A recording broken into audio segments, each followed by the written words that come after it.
Una vegada recuperat el banc, se n'adonà que la cadira que abans havia col·locat no era al seu lloc. Deixant el banc l'embolic i el senalló que duia, i començà a trescar cercant-la per tot, fins que l'afinà sobre el cadafal. Feu aixecar estirades al músic que l'ocupava i la reincorporà al lloc exacte on li corresponia estar. Després s'assegué al centre del banc, amb l'embolic a un costat i el senalló a l'altre, talment com si fossin dos infants, i quedà a l'espera que acabàs el ball.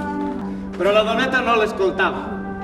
Va agafar pel travesser del raspallell la cadira que abans havia dut i, movent-se com seguint les línies d'un laberint pintat en terra, la deixà mitja xerrancada sobre un dels rosers.